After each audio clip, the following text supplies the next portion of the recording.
Tem um ditado que diz que a história não se repete, mas rima. Se eu dissesse para vocês que os Estados Unidos aplicaram uma taxa ali de 50% sobre produtos de todos os países do mundo, inclusive o Brasil e especialmente a Europa, com a justificativa de proteger os trabalhadores e os empregos e as indústrias norte-americanas, falando em termos de reciprocidade, inclusive com o Poder Executivo podendo tomar medidas tarifárias retaliatórias contra aqueles países que não aplicassem concessões recíprocas aos produtos dos Estados Unidos. Eu não estou falando de 2025, eu estou falando de 1890. Seja bem-vindo, seja muito bem-vinda ao canal Guerras e Tratados. Em 1890, os Estados Unidos aplicaram aquilo que se chama de Tarifa McKinley, levando o nome do representante republicano na Câmara dos Estados Unidos, em um momento em que tanto a Câmara, quanto o Senado, quanto o próprio Executivo americano estavam dominados pelo Partido Republicano, ali com o presidente Benjamin Harrison. Isso gerou uma enorme discussão dentro dos Estados Unidos, já que os republicanos tinham uma visão sobre o comércio internacional profundamente protecionista, enquanto, em contrapartida, os democratas defendiam uma tese ali mais livre-cambista, de livre comércio, e se opuseram a essa lei. E o que essa tarifa fez? Bom, ela foi uma medida protecionista em que os Estados Unidos aplicaram uma tarifa média de 50% sobre produtos de diversos países do mundo, impondo uma chamada reciprocidade comercial, que mirava especialmente aos países da Europa.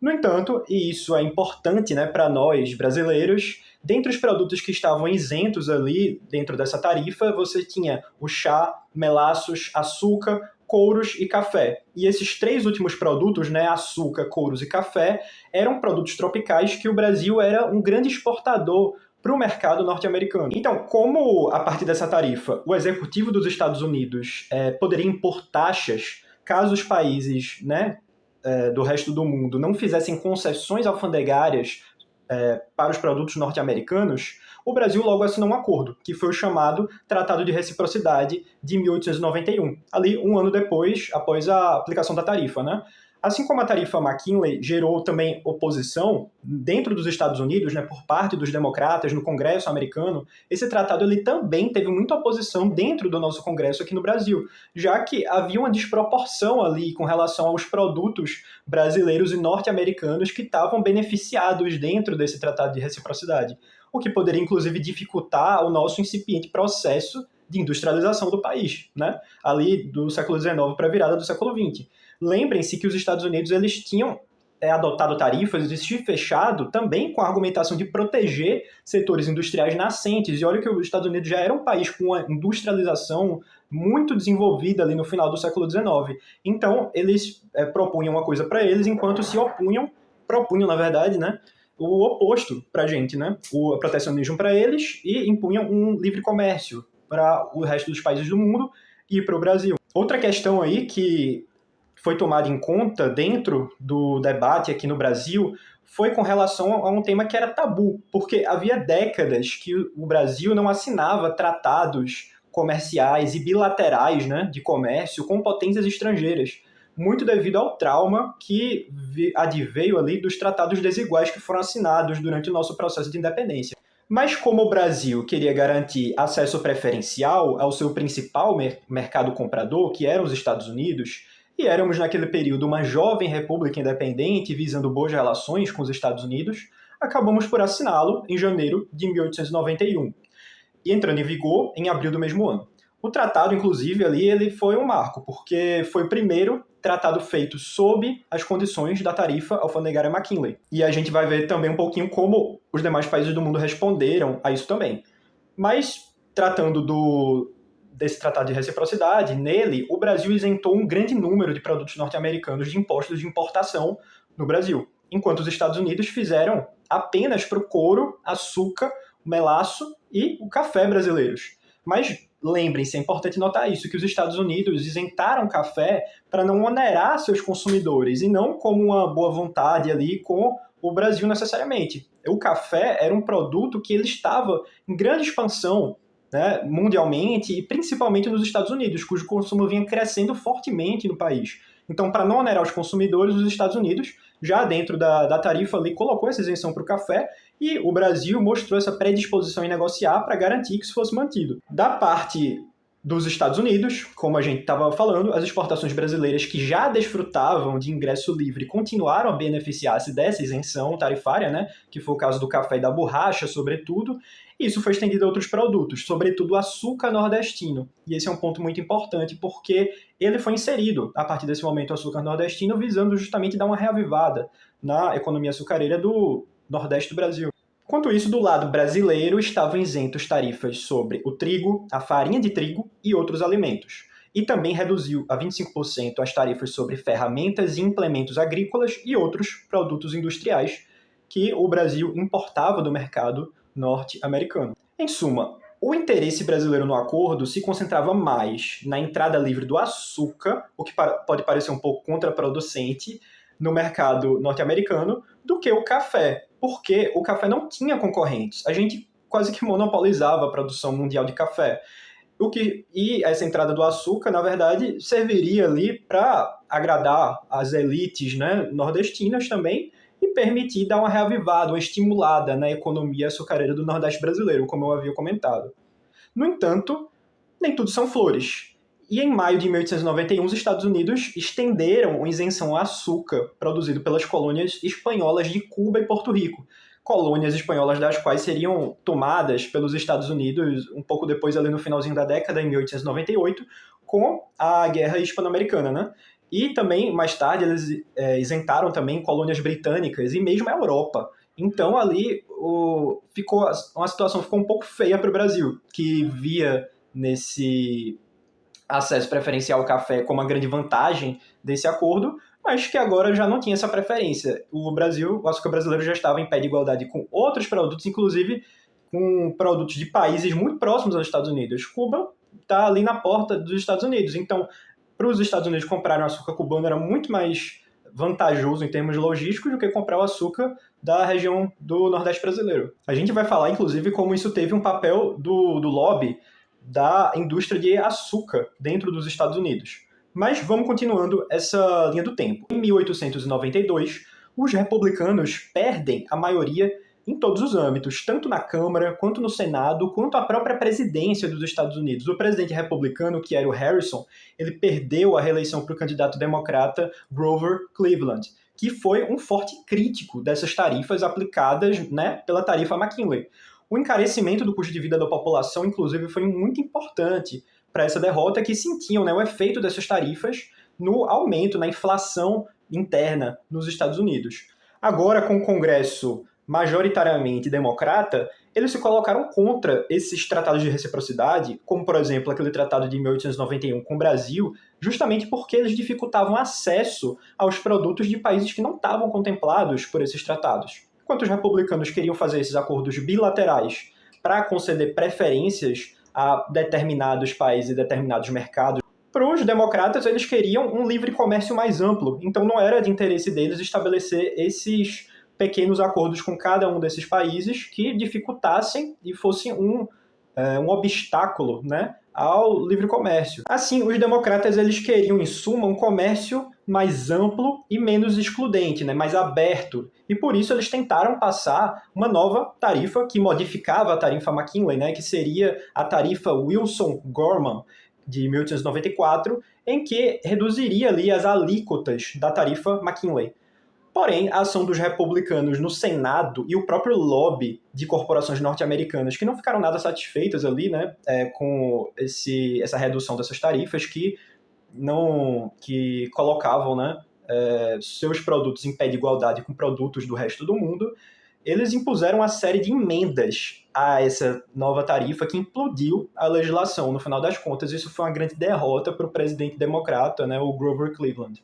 Uma menção importante aqui, já que a gente estava falando do açúcar nordestino e como isso era importante para o Brasil naquele momento, foi o lobby da indústria do açúcar norte-americana, chamado Sugar Trust, principalmente a corporação American Sugar Refining Company, que inclusive essa empresa ela vai ser investigada depois por monopólio, porque ela vai basicamente controlar todo o mercado do açúcar dentro dos Estados Unidos. E a gente vai falar um pouquinho a seguir das consequências disso. Então, em agosto de 1894, Washington promulgou a nova lei aduaneira, pela qual o açúcar brasileiro passou a ser taxado em 40% ad valorem, ou seja, sobre o valor do produto, né?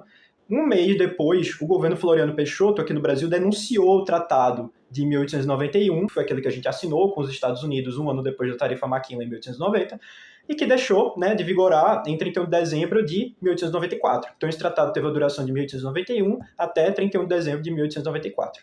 Hoje, inclusive, falando do setor açucareiro, né, a cana ela continua, inclusive, como um setor importante, estratégico, né, no comércio internacional brasileiro, a cana-de-açúcar, o etanol. E aí, para concluir essa cronologia, né, de tratados e modificações das tarifas, em uma reviravolta, o próprio McKinley, né, que levou o nome daquela tarifa de 1890, ele foi eleito presidente dos Estados Unidos. E isso muito por conta do pânico de 1893, que foi basicamente uma crise financeira, uma depressão econômica, precursora ali da quebra da Bolsa de Nova York de 1929, né, que vai gerar a Grande Depressão. Esse pânico, inclusive, ele é considerado como a maior depressão econômica até justamente o crash de 1929 e a Grande Depressão da década de 1930, que teve efeitos devastadores sobre a economia dos Estados Unidos e sobre o resto do mundo. E que os efeitos políticos desse pânico, eles caíram no colo justamente do presidente democrata, o Grover Cleveland. Dentre as causas estudadas para essa crise estão desde eventos internacionais, então ali na Argentina, na Austrália, por exemplo, mas, ironicamente, também o próprio efeito depressivo da tarifa McKinley sobre a economia norte-americana, né, aplicada só alguns anos antes. Como curiosidade, o McKinley, né, que foi agora eleito, né, o republicano, ele vai ser assassinado em 1901 por um homem que justamente perdeu seu emprego durante esse pânico de 1893. E aí vamos falar um pouquinho dos resultados dessa tarifa, né? A gente traçou uma cronologia aqui dos eventos e vamos falar um pouco dos seus efeitos, das suas implicações e consequências. Para o Brasil, a evolução do comércio bilateral com os Estados Unidos foi positiva, no final das contas, que se manteve com um significativo superávit comercial com os Estados Unidos, e a isenção dos produtos norte-americanos tornaram-os mais baratos para o consumidor brasileiro, podendo até contribuir ali para combater com a carestia de gêneros alimentícios que estava vigorando no Brasil. Então vocês veem que a política de livre comércio que foi aplicada ao Brasil fez com que essa entrada de produtos alimentícios pudesse combater a inflação desses produtos, né, essenciais e promover, né, um maior acesso a eles dentro do Brasil, enquanto nos Estados Unidos houve um efeito contrário, né? Apesar de você ter algumas isenções ali em produtos específicos, café, chá não são produtos essenciais, assim, não é que você se alimenta deles para sobreviver. Então, os Estados Unidos estavam exportando trigo para o Brasil, não estavam importando trigo de outros lugares do mundo de uma forma equânime e reciprocidade, né? As tarifas tinham sido aplicadas ali, então os consumidores americanos acabaram sofrendo com isso pelo aumento da inflação sobre produtos e gêneros alimentícios essenciais para o seu consumo. Nesse período, inclusive, a gente tem o chamado Grande Debate das tarifas de 1888. Perceba a data, 2 anos antes da aplicação da tarifa McKinley, né, que foi de 1890. Porque, pasmem, os Estados Unidos, nesse momento, eles tinham um superávit tão grande, tão alto, né, o que é oposto à situação atual, inclusive, né, que os Estados Unidos têm um grande déficit, uma grande dívida, né, em que ambos os partidos eles concordavam, tanto os republicanos quanto os democratas, que essa enorme quantidade de receitas do governo ela poderia acabar ali gerando corrupção ou uma gastança desenfreada. Então, os dois partidos eles tinham a visão de que era de interesse deles diminuir esse superávit, né, que estava muito alto naquele período. Porém, cada partido tinha uma visão diferente, né, um caminho distinto de como chegar nesse mesmo resultado, como atingir esse objetivo que era a redução desse superávit norte-americano.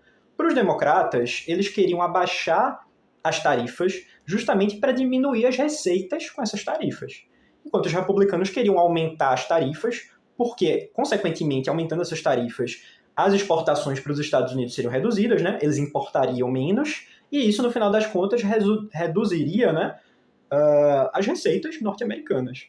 Então eram duas visões distintas de como resolver o mesmo problema. Outro ponto importante aqui, que eu só falei do Brasil, né, mas a reação da Europa a essa tarifa McKinley, e a gente tem que lembrar aqui de uma questão importante, que esse era o tempo da Belle Époque, era o tempo do auge do imperialismo europeu. Então, a Europa, nesse momento, tinha uma capacidade de peitar os Estados Unidos, que retaliaram, erguendo barreiras contra a importação de produtos americanos nesse período. E aqui uma discussão conceitual dentro do âmbito da economia é interessante, porque essa guerra tarifária, ela gerou um cenário conhecido pela expressão de Adam Smith, né, que é o beggar thy neighbor, ou seja, traduzindo aqui, seria empobreça seu vizinho. Tem uma expressão em francês também, né, desse mesmo conceito, que é politique de chacun pour soi, ou seja, a política de cada um por si, que também expressa muito bem esse momento, né? Ou seja, cada um vai escalar, né, essas tarifas, um vai colocar uma tarifa, o outro vai colocar mais uma tarifa. A gente observou isso muito bem ocorrendo na prática com a China agora, né? Então essa escalada tarifária gera uma retração no comércio e um empobrecimento coletivo daqueles países que vão deixando de comercializar entre si. As economias que antes eram integradas, elas vão se tornando cada vez mais fechadas e elas vão empobrecendo de uma forma geral, e cada um por si, né? Se um país não produzia bens alimentícios, sua população vai sofrer. Se um país que dependia do outro mercado, que tinha uma complementariedade econômica para uma certa cadeia produtiva, ele vai tentar buscar outro fornecedor que provavelmente vai fornecer um produto mais caro, e todas essas economias vão sofrer como um conjunto, empobrecendo. Para finalizar, gente, o que é que a gente pode traçar de paralelo, né, dessa tarifa McKinley, do final do século XIX para o início do século XX, do que ocorreu nesse período dessa guerra tarifária, para os dias de hoje? Bom, vamos começar traçando alguns paralelos, né? O mundo de 2025, claramente, isso aqui, eu vou falar uma coisa óbvia, não é igual àquele do final do século XIX. A gente tem um comércio internacional muito mais globalizado, complexo, interligado, e a velocidade, né, dos efeitos gerados em um evento que acontece no mundo, eles são sentidos quase que imediatamente do outro lado do globo. Em 1890, a gente tinha os Estados Unidos que queria proteger setores industriais nascentes dentro da economia norte-americana, enquanto hoje em dia a gente tem os Estados Unidos que é um país já desenvolvido, mas que sofreu um forte processo de desindustrialização, com uma infraestrutura, né, que não está em pé de igualdade, em pé de competição com outras áreas do globo, países do leste asiático, até certos países da Europa, e com dificuldade de encabeçar justamente grandes projetos nessa área de infraestrutura, né? Apesar de sua dominância ainda em setores da tecnologia, quando a gente fala de AI, por exemplo, né? Os Estados Unidos hoje também eles têm um déficit enorme, que só deve se agravar com a chamada Big Beautiful Bill, né, que o Trump acabou de propor e passou no Congresso norte-americano, enquanto o objetivo dos Estados Unidos lá, né, na virada do século XIX para o XX, era justamente diminuir o superávit que eles tinham. Então, eles utilizaram a tarifa com um objetivo totalmente oposto ao contexto que a gente tem hoje nos Estados Unidos. Outro ponto importante de colocar é que, enquanto a América Latina, né, e o Brasil, ele dependia dos Estados Unidos para nossas exportações, né? Ele era o grande consumidor, por exemplo, do nosso café, que era o principal produto da pauta de exportações brasileiras.